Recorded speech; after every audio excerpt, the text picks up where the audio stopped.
Wis meneng. Mari diangkat meneng. Oke, kita kangen lho.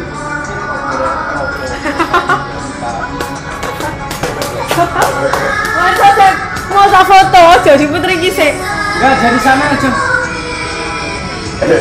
Ketika ada nomor, lawat loker. Makanya kerjaan lele lho ya Allah gak lagi. Pak bumper. Lensa apa? Flashnya enggak.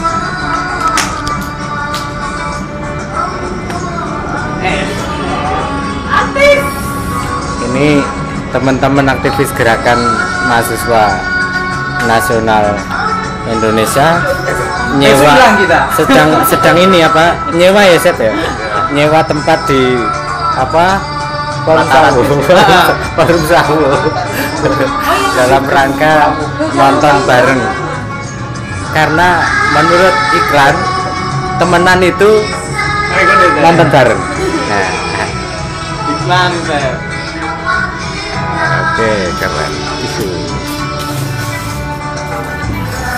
Kita lihat Asep sebagai operator di sana. Jabret. Operator. Bais. Nah, ini Husni yang konon kabarnya membuat quote bagus. Mendem marhenisme. Quote bagus. Saking banyaknya buku-buku marhenisme dilalap habis sampai mendem. Sarina ini lagi kumpul. Jadi tidak hanya ngegosip tapi juga nonton bareng film-film yang bermutu. Ibu-ibu. Nah, ini seksi konsumsi Sarinah yang bernama Ajeng. Sarina Ajeng, mata konsumsi. Sayangnya konsumsinya jenis ciki-cikian. Nah, saya orang tua nggak bisa makan ini. Nah, kopi ini bisa ini. Sepertinya kopinya, oh Haunan ada di sana ternyata. Marhen menang. Gemeni Jaya. Persebaya draw. Oke. Silakan. Oke. Ini preambul pendahuluan nonton bareng ya dari acaranya GMNI Komisariat Untak.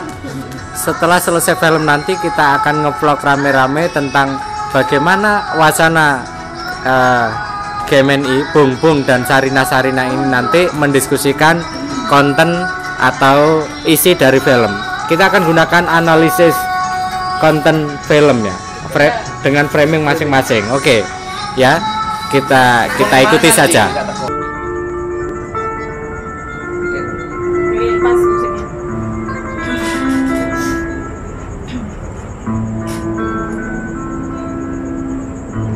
Dimensi penggawa waktu menetak otakku, jarum-jarumnya berlari-larian menghinggapi relung jiwa para pemimpi dan para pemimpin.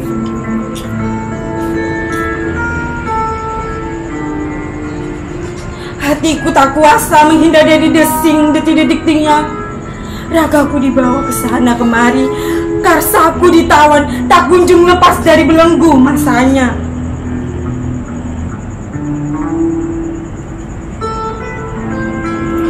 Diriku diam, diriku bergerak, berlari mengejar hantu di siang bolong, berteriak-teriak mencari setan di malam sunyi. Tak lebih dari 1,5 jam berlalu, pikirku masih juga berkeliaran, melesatkan mencari perantauannya. Sawu tak kunjung dilempar sekoci, tak kunjung berlabuh. Pada titik kulminasi ombak pikirku berhasil ditaklukkan. Getar pikirku berdetang menghamburkan kepenuhan dimensi waktu, menghadirkan kembali ragaku, hatiku dan karsaku. Tak lebih tak kurang, saatnya kembali ke alam fana. Surabaya, 25 April 2017 oleh Seno Bagaskoro. Terima kasih. Oke, terima kasih atas kesempatannya. Di sini saya ingin membagi beberapa sinopsis yang sudah saya lihat beberapa film, judulnya itu Teresa Menpar. Teresa Menpar ini seorang anak kelas 3 SD yang di sana untuk pendidikannya kurang sekali. Karena apa? Dari kehidupannya pun dia hobinya tuh selalu bermain seperti itu. Untuk masalah PR atau apapun sulit sekali untuk mengerjakannya. Dan juga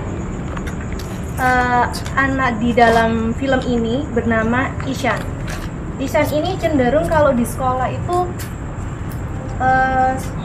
dalam lingkupnya itu agak terbatas pendidikannya. Karena apa? Di sana dia untuk masalah pembelajaran juga minim, untuk skill maupun yang dia peroleh nilai-nilai mata pelajaran itu. Dan suatu hari dia sering dapat teguran dari guru-gurunya karena apa? Nilai-nilai yang dia hasilkan itu tidak sesuai keinginan guru tersebut, hingga dia kena marah. Akhirnya dia sering dikeluarkan dari kelas karena apa yang dilontarkan saat membacakan dialog atau visi yang dia jelaskan di depan kelas itu tidak sesuai yang diarahkan oleh guru tersebut. Jadi si Ishan ini pada akhirnya untuk masa-masa sekolahnya sering membuat keluarganya kecewa juga. Dari situ pihak orang tua menyarankan anak ini untuk tinggal di asrama. Walaupun dia sudah dipindahkan di asrama itu, dia tetap tidak ada perubahan sama sekali. Dan pada akhirnya dia ketemu dengan seorang guru yang akan merubahnya ke titik yang agak sempurna di situ. Nah, seperti itu aja. Mungkin kita bisa saksikan film tersebut. Terima kasih.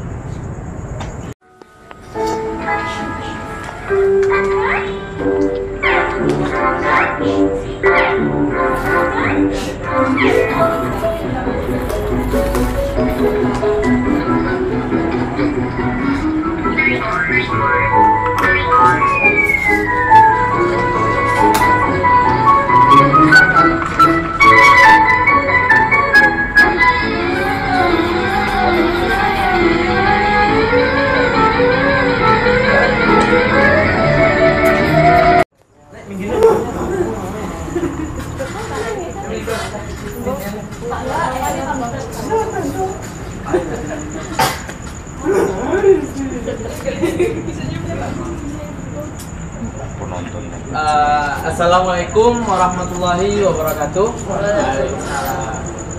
Terima kasih untuk kawan-kawan, teman-teman, saudari-saudari, saudari-saudari Hayati dan juga saudari-saudari Hayato ya, yang sudah mau hadir dalam acara nonton bareng biar nggak sepi, biar kamu jomblo tetap semangat. Kita lanjut ke ini ya, ke nonton film ya. Nonton film ini kami ambil salah satunya untuk memperingati Hari Hadiknas, Hari Pendidikan Nasional, dan juga salah satu ajang seru-seruan ngumpul bareng biar nggak sepi pada malam hari Minggu. Terus ini nih ada beberapa sinopsis sebelumnya tentang film ini untuk membuka ngobrol santai. Saya nggak akan nyebut pada malam hari ini nih sebagai diskusi atau apa, tapi saya akan membentuk malam ini obrolan santai ya, obrai. Nah, Mbak Ais, bagaimana dengan sinopsis mengenai film ini? Mungkin bisa Mbak terangin lagi ke teman-teman yang sebelumnya belum hadir dan terlambat mungkin Mbak. Silakan Mbak Ais. Terima kasih atas kesempatannya. Jadi untuk sinopsis yang sudah kita tonton film yang berjudul itu tadi, sorry saya lupa. Nah, kita bisa lihat di situ seorang siapa tadi namanya? Insan. kesuksesan ini bisa kita lihat dari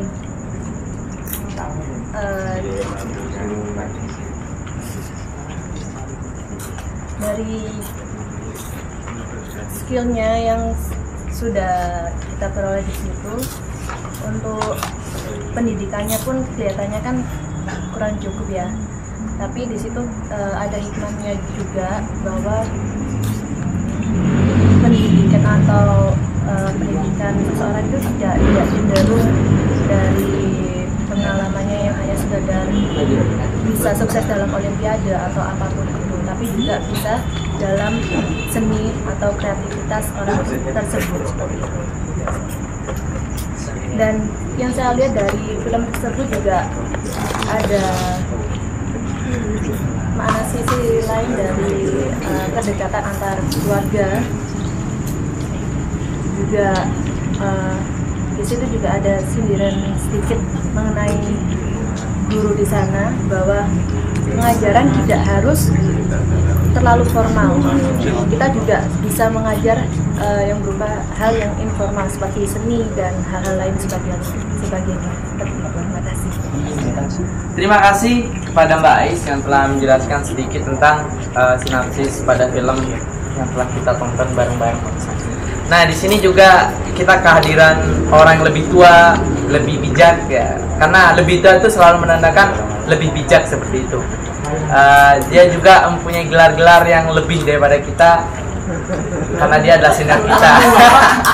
Ya, tidak lain dia adalah Dr. Andes bukan? Dr. Ibrahim kepada Pak Didin untuk memberikan sedikit, kalau bisa banyak ya, komentar tentang mengenai film yang sudah kita tonton bareng-bareng ini. Silakan. Pak Didin. Saya dari sini nggak apa-apa ya? Iya, silakan Pak. Yang pertama saya merasa bahagia ya. Terima kasih dibolehkan untuk ikut nonton bareng. Karena saya berarti dianggap teman tuh itu. Temenan itu nonton bareng. kata komisariat Gemenium Pak. Ya. Baik, saya tadi nonton sih mulai awal sampai akhir. Saya bingung ini yang perlu dikomentari yang mananya. Kalau dari kesenian saya melihat ini satu-satunya film karya dari India ya. Karya India yang tidak banyak ngumbar nyanyi dan nari. Realistis dia. Bahkan selipan lagu itu pun tidak dia tidak berdiri sendiri, tapi benar-benar menjadi ilustrasi untuk mengantarkan sebuah peristiwa yang banyak bercerita di sana. Jadi nyambung kawin ya antara lagu India menjadi ilustrasi dari sebuah peristiwa yang ingin dituturkan kepada penonton. Tidak seperti biasanya ada dangdut, ada nari, ada nyanyi ya. Mau habis berantem terus nyanyi ya, ini aneh kan. Nah, ini satu film India yang saya tonton tidak banyak ngumbar hal yang begituan, yang konyol-konyol begitu. Itu satu. Lalu yang kedua, saya mengamati lightingnya luar biasa bagus. Saya pikir ini film drama yang secara pencahayaan itu juga bisa bercerita banyak. Kapan kemuraman itu ada, kapan itu kebahagiaan tapi dibungkus dengan kesedihan juga. Bener-bener pintar ini yang bagian Nata Cahaya. Lalu yang ketiga kita jadi komunikasi sih ngomong ini. Sampai teater ya? Ada teater nggak di sini?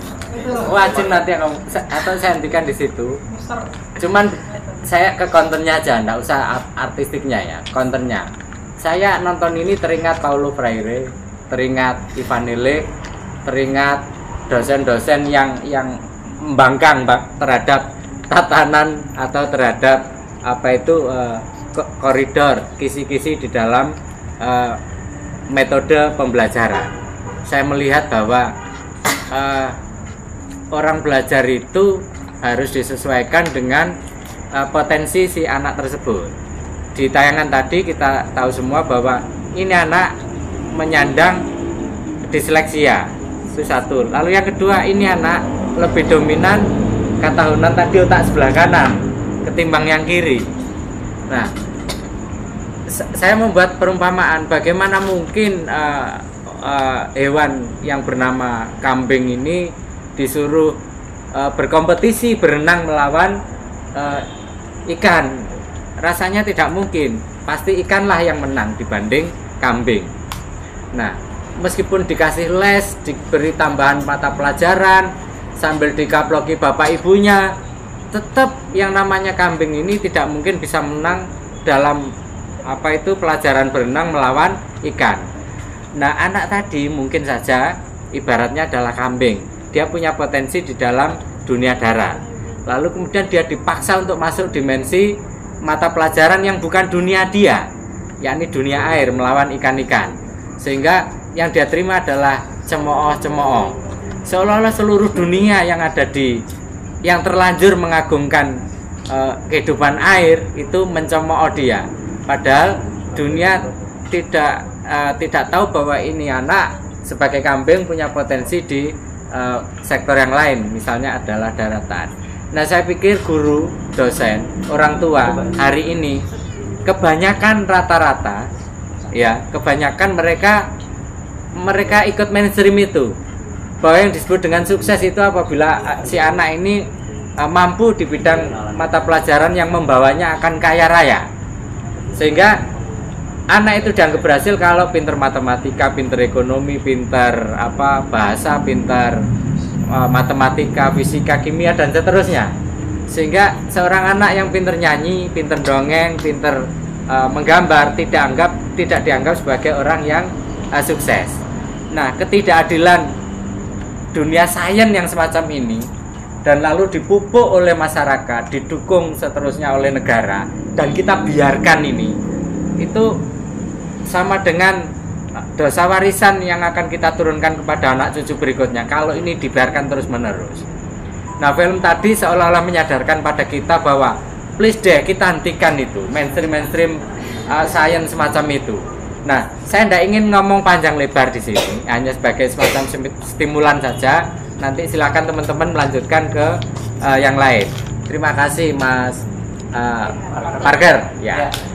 Terima kasih juga Pak Didin karena udah beri terima kasih ke saya, maka saya balikin dengan give applause kepada Pak Didin. Bareng-bareng give applause kawan-kawan. Nah, buat malam ini ya, kita juga kedatangan mantan Presiden BEM Psikologi. Mungkin dari sudut pandang psikologinya nih pasti ada. Nah di sini kita akan mendapatkan sedikit pengetahuan tentang dunia psikologi yang ada dalam film tersebut, yang akan langsung disampaikan oleh mantan Presiden BEM Psikologi. Kepadanya saya silahkan untuk menyampaikan kesan dan pesan-pesan yang ingin dia sampaikan. Silahkan. Bro. Nyampain apa? Tentang filmnya itu. Filmnya kenapa? Dari sudut pandang psikologi atau gimana? Oh, psikologi. Ya, kalau dari sudut pandang psikologi banyak banget tadi. Dari jenis pola asuh, lingkungan sosial dan lain sebagainya, hingga perubahan lingkungan sosial menjadi dia berusaha beradaptasi dan lain sebagainya, cara belajar. Ini dari sisi mana nih? Pengen semuanya 1 jam. Iya. Yang sebentar. Yang belajar aja ya. Oke. Kalau dari film apa judul filmnya? Moderatornya nggak tahu. Pokoknya Iksan lah, banyak Iksan. Ya. Tadi lah. Yang film yang Tadi. tentang anak disleksia. Disleksia. Jadi disleksia itu biasanya disleksia itu bukan berupa gangguan tapi berupa hambatan. Jadi bedanya gangguan sama hambatan, gangguan itu lebih tinggi atau lebih berat daripada hambatan. Kalau hambatan itu mungkin beberapa saat aja, tapi setelah itu dia bisa lancar. Kayak tadi contohnya, biasanya kalau disleksia itu umur 6, 7, 8 gituan umurnya. kalau disleksia. Tetapi setelah itu mungkin dia akan setelah dia bisa menemukan metodenya, bisa beradaptasi, dia akan lancar seterusnya. Jadi cuman sekedar pada saat itu aja setelahnya. Penderita disleksia di Indonesia yang terkenal tuh misalnya Deddy Corbuzier sama anaknya, itu disleksia. Nah, metode yang digunakan Deddy Corbuzier untuk mengajar anaknya adalah metode imajinasi anaknya. Metode imajinasi anaknya dibuat seperti huruf-huruf, misalnya kayak benda-benda. Misal kalau huruf K itu bendanya, bayangkan sebuah kursi, dilihat dari samping itu akan membentuk seperti ini, dan itu huruf K seperti itu. Atau huruf O itu adalah huruf yang menyerupai bola, jadi sekedar lingkaran seperti itu aja. Nah, kayak gitu biasanya metode belajarnya memang mengandalkan imajinasi. Metode belajar sendiri yang terkenal itu ada 3. Yang pertama belajar secara reward and punishment yang terkenal banget dan masih digunakan di Indonesia. Jadi kalau misalnya kita sukses, kita berhasil, dikasihlah kita reward. Kalau enggak, kita dikasih punishment. Jadi kalau misalnya dapat IPK tinggi dan lain sebagainya, dapat beasiswa. IPK dapat tinggi, terkenal dan lain sebagainya. Sedangkan kalau rendah jadi ejekan dan lain sebagainya. Punishmentnya ada, atau mengulang dan lain sebagainya, itulah punishmentnya. Itu teori yang paling lama, paling awal teori belajar yang keluar, paling awal metode belajar yang diteorikan itu reward and punishment. Setelah itu berkembang teori belajarnya kognitif. Teori belajar kognitif itu kayak tadi, dia memang mengandalkan kognitif, proses berpikirnya yang digodok terus. Nah, orang-orang yang memang belajar menggunakan kognitifnya itu orang yang biasanya imajinatif dan lain sebagainya. Jadi kalau misalnya belajar kognitif itu biasanya kita hanya melemparkan dosen atau pengajar dan lain sebagainya itu hanya melemparkan metode dasar.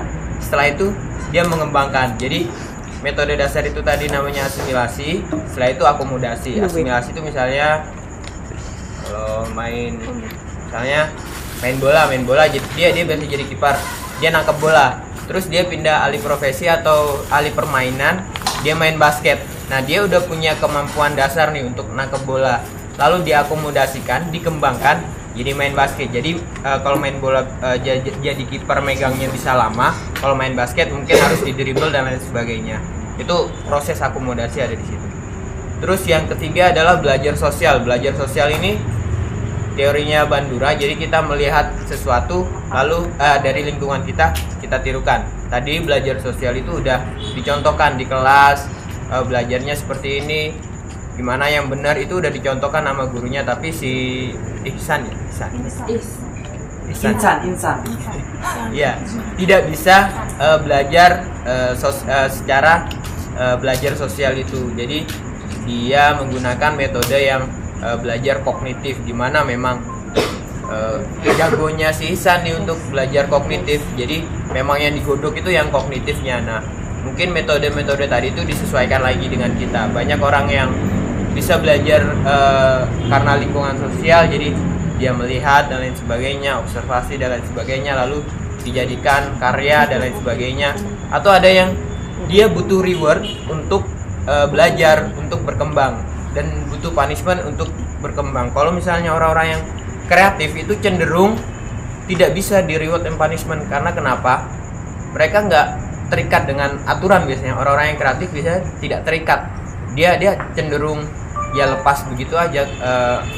Jadi kayak tadi si Ihsan itu nggak bisa dikasih reward punishment, mau nggak naik kelas 4 kali juga nggak bisa gitu. Emang bukan metode yang pas, jadi harus ditempatkan dengan kondisinya, yaitu mengenali dirinya itu sebenarnya metode apa sih yang pas. Mungkin itu aja, kayaknya terlalu panjang. Mohon maaf semuanya. Dilanjut aja ke selanjutnya. Terima kasih Barkat. Ya, terima kasih kepada mantan Presiden BEM Psikologi Unpad Surabaya. Psikologi ya. Di sini dari apa yang disampaikan oleh kawan saya Hamada Bahri Prayogo. saya jadi tahu kalau ternyata sistem pelajaran saya yang selama ini saya anut di UTAP Surabaya ternyata menganut sistem reward and punishment itu tersebut ternyata ya, pakai IPK terus lulus ke naik ya, sebagainya itulah ya. Terima kasih pencerahannya Bung Hamada. Nah, terus kita juga ada temen dari senior kita sudah angkatan tinggi juga. Nah, mungkin dari kacamata beliau, dari kedua belah mata kanan kiri beliau, kita bisa tahu sudut pandang yang berbeda dari apa yang kita analisis bareng-bareng. Kepada sahabat Afif, mohon sedikit kritikan kata-kata mengenai film yang telah kita putar barusan. Kepadanya saya silahkan untuk berbicara. Sahabat. Aku tahu. Kawan-kawan, Masa saya saya mungkin pada persoalan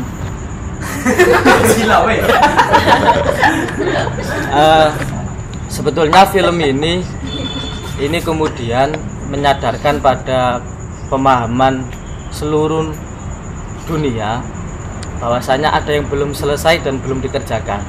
Apa itu? Persoalan tafsir terhadap apa itu jati diri, apa itu terhadap tekad, dan apa itu persoalan ada jati diri, ada identitas, dan ada tekad. Nah, tiga hal ini belum selesai pada seluruh dunia, Pak. Dunia hanya meyakini tidak ada jati diri, tidak ada identitas, yang ada hanya tekad. Sehingga ada yang mengatakan tidak ada bakat itu. Bakat itu ada ketika teman-teman sangat teguh terhadap cita-citanya, sehingga cita-cita tercapai, itu kemudian dianggap itu adalah bakat teman-teman. Nah, itu sebetulnya bukan bakat atau bukan dari jati diri, itu hanya tekad. Tekad itu keseriusan. Nah, hari ini itu yang dikembangkan di dunia pendidikan. Tekad itu kamu harus belajar. Ketika kamu belajar yang serius, kamu nanti bisa matematika, kamu nanti akan bisa apapun itu, fisika, kamu akan bisa teori-teori apapun ketika kamu serius. Nah, ini yang dikembangkan. Nah, ketika ini terus yang dikembangkan, maka dunia pendidikan ini akan tumpul karena dia tidak mengamini atau dia tidak mempercayai adanya jati diri dan identitas. Nah, film tadi itu mengungkap pada dunia bahwasanya ada jati diri. Setiap manusia punya jati diri yang harus dicari masing-masing. Jati diri ini bisa kemudian ditafsirkan seperti yang lain, bisa jati diri itu bakat, ada terserah itu apapun, ada hakikat. Nah, jati diri ini harus selesai juga tafsirannya. Jati diri ini adalah seluruh yang diberikan oleh Tuhan terhadap kita masing-masing itu. Sehingga kalau kamu tidak meyakini itu, kamu tidak punya jati diri musik, kamu belajar musik sampai tua, kamu tidak akan bisa berhasil sebagai pemusik dunia. Sehingga dunia pendidikan di seluruh dunia, terutama di Indonesia, harus meyakini bahwasanya ada jati diri. Nah, di bawah jati diri ada baru namanya identitas. Nah, jati diri yang diasah itu akan menjadi identitas. Nah, identitas ini kemudian juga di dunia, di Indonesia juga salah tafsir. Identitas ini kemudian disamakan dengan popularitas dan sebagainya. Ini beda, eksistensi dan sebagainya. Identitas ini sama seperti Iksan tadi. Ketika Iksan mengembangkan jati dirinya, kemudian dia memunculkan identitas. Apa identitasnya? Identitasnya adalah dia sebagai seniman. Nah, seniman adalah konsekuensi logis terhadap ketika Iksan mengeksplor terhadap jati dirinya. Nah, dunia pendidikan menghilangkan dua ini, jati diri dan identitas. Yang dikembangkan di Indonesia hanya popularitas dan keseriusan, keteguhan. Sehingga kamu harus dipaksa bisa matematika, kamu harus dipaksa bisa ini dan sebagainya. Ini bahwasanya seluruh dunia itu menghilangkan yang namanya jati diri dan identitas. Kalau dari saya itu.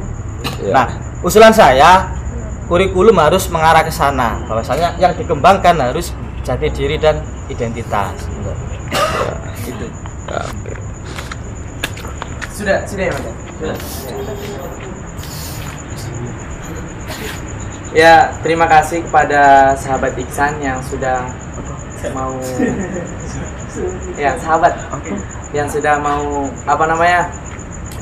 berbagi sudut pandang, karena memang sudut pandang ini adalah sesuatu yang paling sulit untuk dijelaskan. Kalau menurut kamu bagus, menurut saya jelek.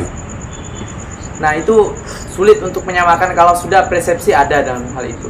Contohnya dalam film tersebut, kalau padahal apa yang dilakukan oleh insan tadi apa yang dia lakukan itu sebenarnya adalah sesuatu yang benar, tapi karena memakai sudut pandang lain oleh orang tuanya, jadi menganggap guru-gurunya, jadi menganggap apa yang dilakukan oleh insan tadi ini adalah suatu perbuatan yang buruk seperti itu.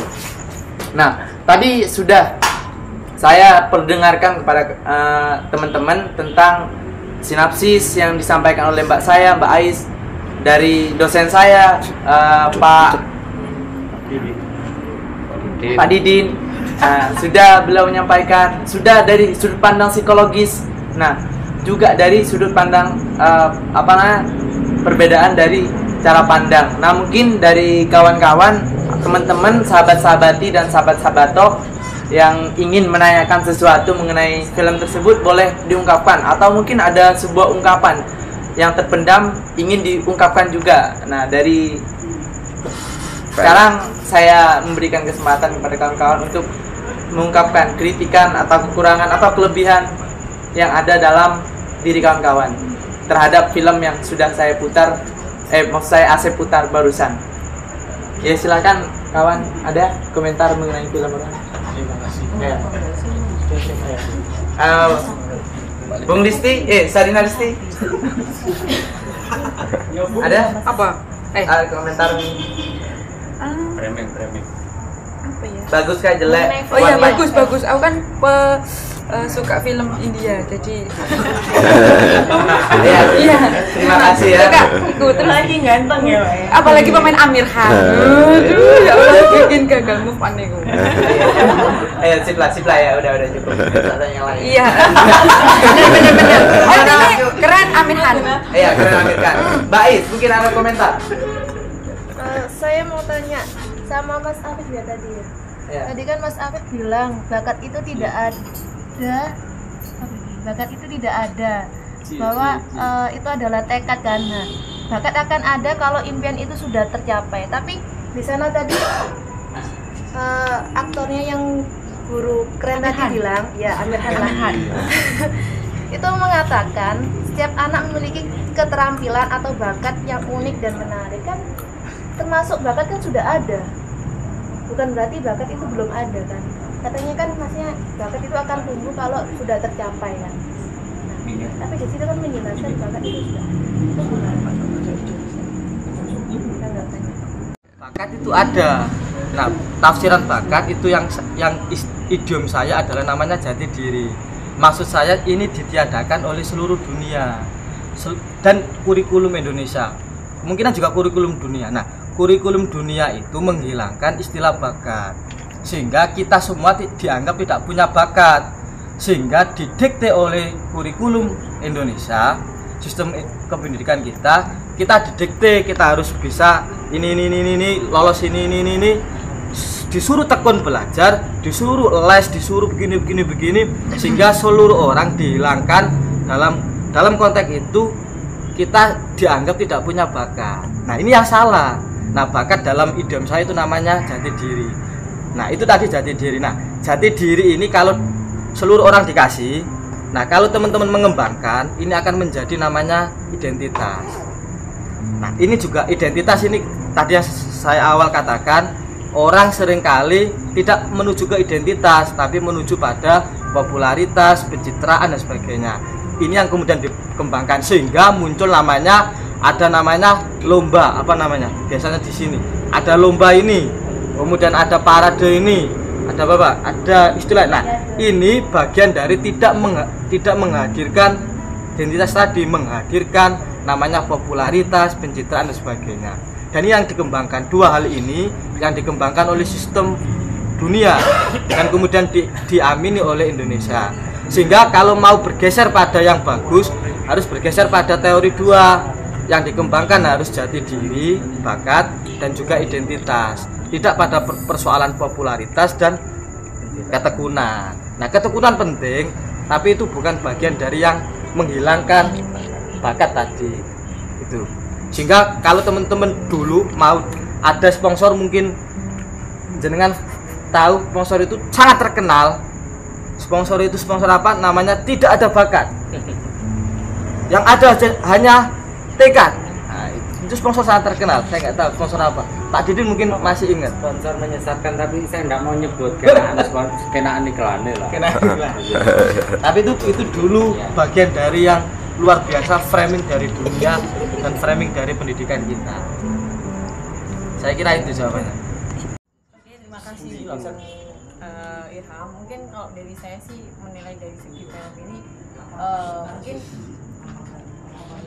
kalau saya sih tadi kalau secara psikologi sudah disampaikan oleh Mas Hamada, dan secara teknis film sendiri sudah disampaikan oleh Pak Didin, dan beberapa pertanyaan dan dalam segi sosialnya sudah disampaikan sama Mas Afif, dan ada pertanyaan yang disampaikan oleh Sarina Ais. Mungkin kalau dari saya sih menyimpulkan ada kala baiknya di sini ada perubahan mengenai cara pembelajaran ataupun dari sudut pandang khususnya di wilayah Indonesia ya, bagaimana pembelajaran itu diubah menjadi penyesuaian setiap individu itu. Jadi permasalahan-permasalahan setiap individu itu pasti berbeda, dan cara pembelajarannya pun juga pasti berbeda. Mungkin kemarin yang didiskusikan teman-teman kemarin ini merupakan terusan dari bagaimana tujuan pendidikan ialah memberdayakan manusia. Itu aja sih menurut saya. Mungkin kalau bisa sih dari sini ada keberlanjutan pemutaran film yang kedua gitu. Mungkin saran saya seperti itu. Makasih. Terima kasih kepada Sarina Ajeng yang sudah menyampaikan komentar tentang film tersebut ya. Ya, ini juga kehadiran gadis cantik Blastaran Madura. Mungkin bisa disampaikan sedikit kritikannya Mbak Ayu ya. Ini namanya Ayu kan?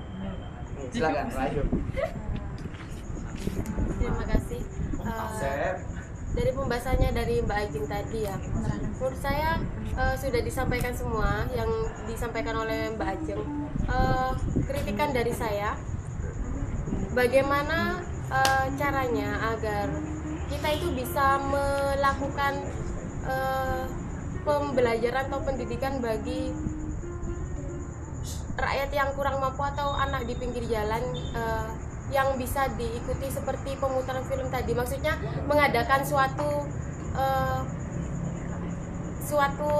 pokoknya pembelajaran bagi anak-anak agar kita lebih mengetahui. Karena saya juga tak pernah ada punya suatu teman itu dia pintar dalam IPA dan lainnya, tapi dia memiliki imajinasi yang sangat tinggi. Nah, hal itu yang ingin saya tanyakan bagi Bung Parker. Kan Bung Parker psikolog, bagaimana jika seseorang itu menyangkut dari film ini, dia itu seorang anak, dia mengetahui semua IPA, dia pembelajaran penulisannya baik, tapi imajinasinya sangat tinggi. Hal apa yang ada di pikiran anak tersebut? Terima kasih. Terima kasih ya kepada Sarina Ayu yang telah ngasih saya pertanyaan. Saya malah dikit. Yang pertama, saya bukan psikolog, masih belajar untuk sampai ke tahap itu ya. Terus yang kedua, mengenai pertanyaannya,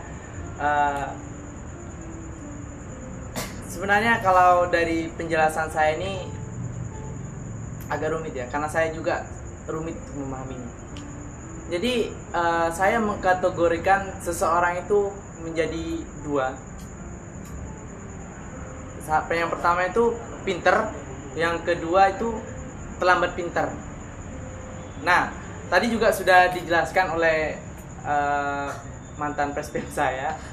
Nah, jadi memang ada beberapa orang itu yang memiliki keterlambatan dalam memahami sesuatu, dan itu sering ya. Ada juga orang memahami sesuatu itu pas sudah gede, pas sudah tua itu baru memahami sesuatu. Jadi dia selama berpendidikan dari kecil sampai SMA, SMP sampai kuliah, dia tuh baru memahami maksud dari pendidikan itu ketika dia kuliah. Nah, di sini pertanyaannya kan dia ini pintar dalam satu bidang tapi tidak pintar dalam bidang lainnya. Ya, seperti itu. Tapi tidak pintar dalam bidang lainnya. Imajinasinya yang tinggi, pintar dalam semua hal. Dia itu IPA bisa, matematika bisa, semuanya bisa. Cuma imajinasinya itu yang sangat tinggi. Bagaimana? Apa penyakit apa yang ada di dia, atau dia itu mempunyai kelainan atau gimana? Karena saya punya teman yang seperti itu. Oh iya, kalau menurut saya, jawab saya pribadi itu bukanlah suatu kelainan. Ini kita balik ke sudut pandang ya. Kalau Mbak ingin tahu, Albert Einstein itu, kalau menurut kita, kebanyakan orang itu Albert Einstein adalah seorang yang pintar dalam dunia matematika, sains, bahkan geografinya juga sangat diligent banget ya. Tapi dia memiliki satu kekurangan, yaitu dia tidak bisa memasang tali sepatu. Nah, kalau ditanyakan ke teman Mbak apakah dia memiliki kekurangan, maka jawaban saya enggak gitu. Karena tidak ada satu orang pun dalam dunia psikologi yang memiliki kesempurnaan dalam memahami semua hal.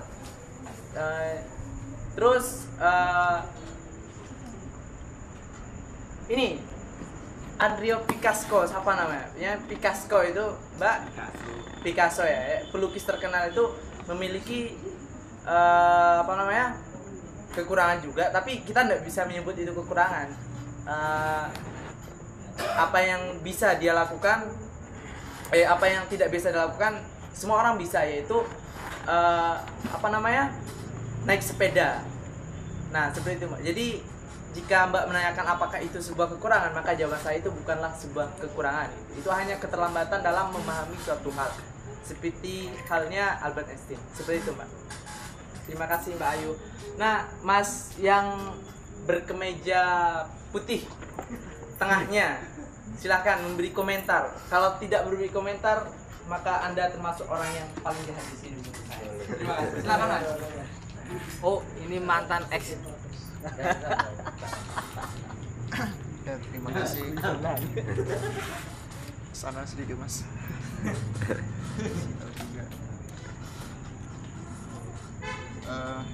Terkait dengan film yang ditayangkan tadi itu, pertama saya ingin mengomentarkan, tadi saya sempat menangis melihat film itu. Masya Allah, saya juga hampir, Mas, tapi saya Tahan. Karena di depan. jaipan. Kenapa? Saya ingin menceritakan, dulu saya waktu SD itu orang yang seperti sama dengan yang di dalam film itu. Jadi semenjak SD sampai SMP itu saya belum bisa menguasai perkalian. Bahkan tentang perkalian, pembagian itu saya belum paham.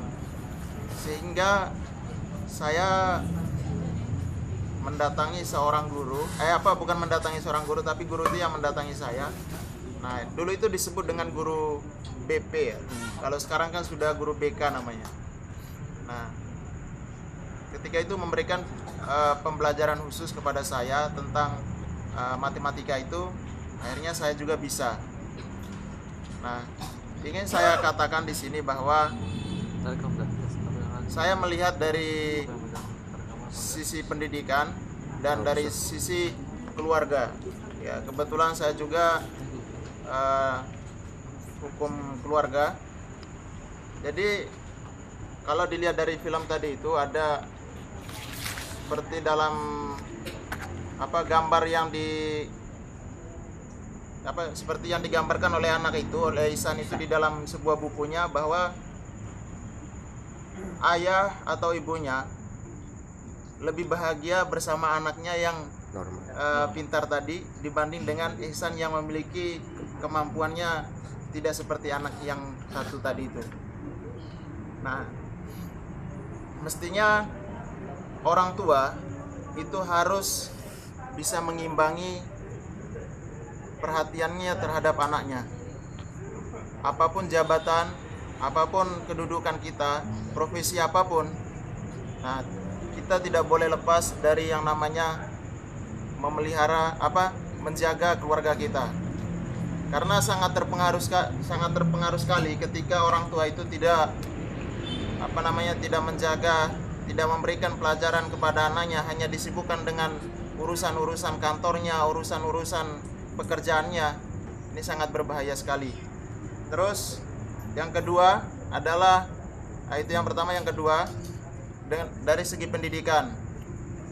Seorang guru nggak bisa langsung memberikan sebuah pelajaran yang dimana anak ini tidak memiliki potensi dalam hal itu.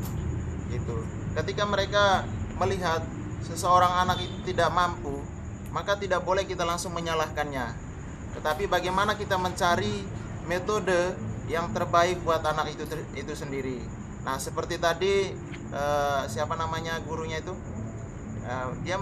Dia memiliki metode yang bagus, yang efektif, sehingga anak ini mampu memiliki percaya diri dan bisa menghadirkan potensinya untuk bisa membaca melalui karyanya, yaitu melukis. Tadi juga saya lihat di dalam film itu, ternyata ketika melakukan pendekatan-pendekatan seperti itu oleh seorang guru, akhirnya dia juga bisa membaca, dia bisa perkalian, dia bisa berhitung juga. Nah, di sini pentingnya seorang guru memiliki metode yang pas untuk anak-anak didiknya. Maka kalau di sini ada yang calon guru, ini harap diperhatikan karena sangat berbahaya sekali. Karena pada hari ini juga banyak dia di sekolah-sekolah hanya bisa mengajar, ya, tetapi dia tidak bisa memperhati dari segi bagaimana mencari metode yang pas untuk peserta didiknya itu. Mungkin itu saja dari saya. Terima kasih.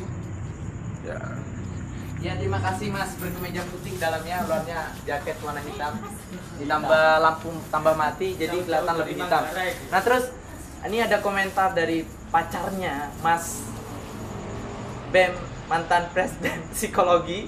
Mungkin dia akan sedikit komentar tentang film ini. Gimana Mbak? Bagus kah? Kasih like atau gimana Mbak? Biar kami ada kelanjutan ya Mbak. Gimana Mbak? Bagus, filmnya keren. Tadi udah disampaikan semua komentar-komentar. Ya, terima kasih Mbak. Ya, terus terima kasih Mbak Lia ya. Terus gimana Bung Dial? Sini ada Bung Dial. Mungkin gimana menurut Anda filmnya? Sedikit komentar. Like kan gimana? Bagus ya. Gimana menurut Bung? Komentar. Ya wis seperti. Sep, menurut Asep gimana? Cekolin dhewe, Sep. Terima kasih. Nah, untuk menutup diskusi pada malam hari ini, saya akan membacakan sedikit puisi karya saya sendiri ya. Saya ngobrol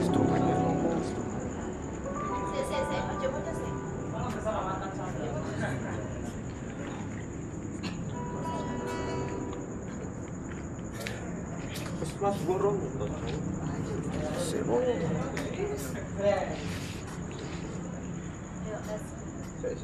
Langsung ke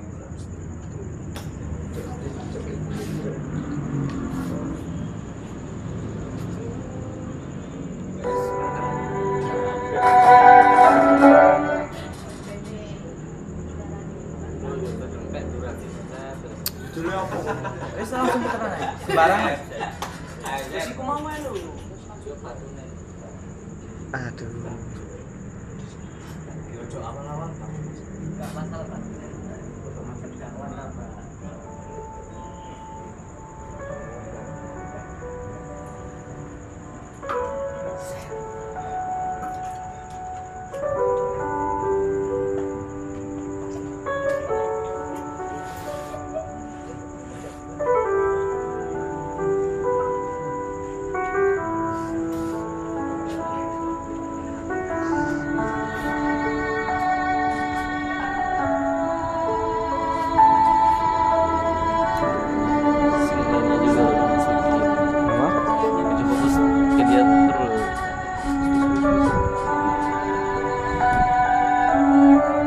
Perkenalkan, nama saya adalah Batas. Kalian boleh memanggil nama saya Zaman, boleh memanggil nama saya Sekolahan, boleh memanggil nama saya Mobil, boleh memanggil nama saya apapun yang kalian suka. Saya biasa dipanggil Zaman. Batas antara orang yang berpenampilan bagus dan orang yang berpenampilan jelek. Nama saya adalah Sekolah. Saya adalah pemisah antara orang pintar dan orang bodoh. Tapi lebih sering saya dipanggil dengan sebutan uang. Karena saya adalah pemisah antara mereka yang kaya dan mereka yang miskin.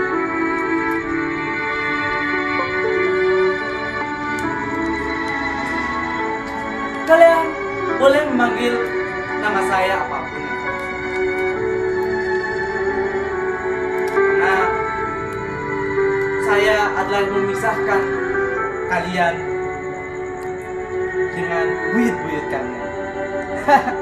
Lucu ya kalau kita berbicara tentang diri saya.